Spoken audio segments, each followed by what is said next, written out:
thank you. I love your enthusiasm. Your energy and excitement is really what makes me love my job. And my job is to study the adolescent brain. I'm a scientist at UCLA, as Jake said. So scientists have studied the brain for centuries, but it's only been in the last 15 years or so that we've discovered one of the most fascinating things. And that is that your brain changes every single day.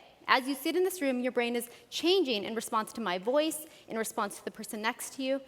And your experiences and the people you affiliate with shape the way your brain ultimately develops. We also know that the brain matures and continues to do so past childhood and into the teenage years and well into your mid-20s. So most of you in this room today, as middle and high school students, don't yet have a fully mature brain. But this is actually really beneficial if we think about one of the functions of adolescence, which is to establish your independence from a caregiver. Because your brain, as an adolescent, is built to help you do that. Compared to children and adults, the teenage brain is really good at seeking out new experiences, enjoying thrills, and seeking out risks. It's also really good at recognizing social or being sensitive to social and emotional information. And so for that reason, the teenage brain is really responsive to rewards and emotions when making decisions. And in my laboratory at UCLA and laboratories all around the world, we're interested in uncovering that very question. How does the teenage brain make decisions? One of the first discoveries relevant to this topic was made when we discovered that the part of your brain in the very front, called the prefrontal cortex, which is the last brain region to develop, because your brain develops from the back to the front, continues to change up until the mid-20s. And the reason this is relevant is because the prefrontal cortex is a part of your brain that helps you think about the consequences or potential consequences of your actions before you do them. It helps you regulate your behavior and your emotions. And so it makes sense that if this part of the brain isn't fully available until well past adolescence, then teenagers may make more impulsive decisions with less regard for the potential future consequences. But we now know that the story is far more interesting and complicated than that. And in fact, what we really need to do is think about how brain regions that are not at the surface of your brain, but in the deeper layers, how they change. And one region we focus on is called the striatum. And the striatum is the key component of the reward system. So when you receive something that you find rewarding, your striatum is very responsive, and it releases something called dopamine. And this is the case not just in humans, but in kids, in mice, in rats, in monkeys. All of these organisms respond really with a lot of excitement in their brain when they get something they like. So in my lab, we study this reward system across development, and especially in teenagers. And we do that by asking people to come to the laboratory and perform what's called a functional magnetic resonance imaging scan, or fMRI. And the beauty of fMRI is that you can take a snapshot of the brain in motion. So while you are experiencing something you like, or while you are making a decision, we capture how your brain is responding to that, how your brain is active. And so to study the reward system, what we did is not simply show people pictures of reward, which is what mostly happens in brain imaging studies, but instead what we did is we actually gave someone a reward. And what's something that people find rewarding? Sugar. So what we did is we asked people to come to the lab. We asked a group of teenagers and a group of adults. And while they were in the MRI, we hooked them up to a straw, and we fed them squirts of sugar water every so often. And first we asked them whether they liked it. Maybe they weren't going to like the sugar as much as we thought. But they actually did. This is a rating scale asking them, how much do you like the sugar?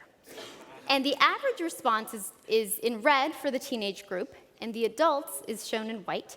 And you can see that everybody liked it, but it's the teenage group who showed this exaggerated sensitivity. They really liked it. So we started to wonder whether there was something neurobiological that represented this difference. So instead of focusing on the prefrontal cortex, which is what a lot of brain scientists who study adolescents do, we looked at the deeper layers of the brain. So in this image, which is actually a real human brain image, averaged together among all our participants, we saw that in the deeper layers, here represented with this this yellow activation, the striatum was really excited to the sugar water. And this was across all age groups. But the really cool thing was observed when we looked at the differences between the teenagers and the adults. Here again, I'm showing you the magnitude of activation, that is, how excitable the brain was in the teenagers compared to the adults, to this very simple reward of sugar. And you can see that the teenagers were much more excited to the same exact stimulus and in the same exact region of the brain. It's the teenage brain that was going crazy. It was really excited to get it. And when we associated that with their ratings of the sugar, it was only in the teenage group where we saw that people who showed greater activation in the brain in response to the sugar also told us they liked it more. So that means that in real time, at the very moment your brain gets something that it likes, it will make you think that it's better. And you can think or imagine that in future circumstances, your brain will encode that information and remember that you liked it. So it will bias your decisions toward getting more rewards. And that's what happens during adolescence. But to ensure that this wasn't just specific to something as simple as sugar, we gave people something else that everybody likes. And we did this while they were in the MRI. And what's something else that everyone loves to get? Money, right? Money. Everybody likes money. So we brought in a whole separate group of teenagers and adults, and this time we threw in a group of kids in there who were between about 7 and 10. And we found that, again, the part of the brain that was most responsive was the striatum, shown here on the left. This is a brain scan showing the average activation. But what you can see really clearly is that not only were the teenagers more reactive to the money than the adults, which you might argue is because maybe they have less of it, and they like it more, but that's not the case, because the kids probably have even less than the teenagers, and the teens still showed this exaggerated response. So this is telling us that there's something really special about the teenage brain. There's a sharp increase in sensitivity to rewards and novel information from childhood to adolescence, but then there's a sharp decrease from adolescence to adulthood. And that probably has something to do with the fact that the prefrontal cortex is starting to come online as people transition into adulthood and regulating the emotional response to the rewarding information. So what does this all mean for behavior and for your everyday life? Well, there are a few things. From my perspective, this is a really exciting time to study the teenage brain. Although scientists have made significant progress in understanding what makes the teenage brain unique, we still have a lot to learn. For instance, we're just now starting to appreciate that this sensitivity in the brain to rewards and to emotions might lead teenagers to make poor choices sometimes, but it also presents an excellent opportunity to seek out new adventures, to meet new people, and to confront interesting challenges in ways that people don't typically do later in life.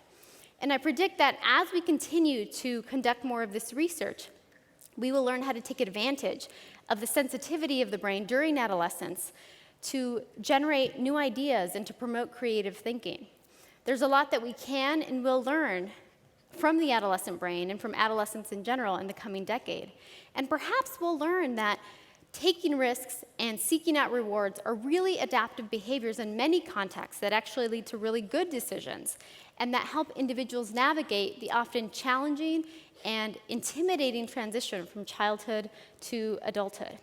So with that, I encourage you to savor the excitability of your teenage brain and to enjoy all the new people you meet and all the adventures you take. Thank you.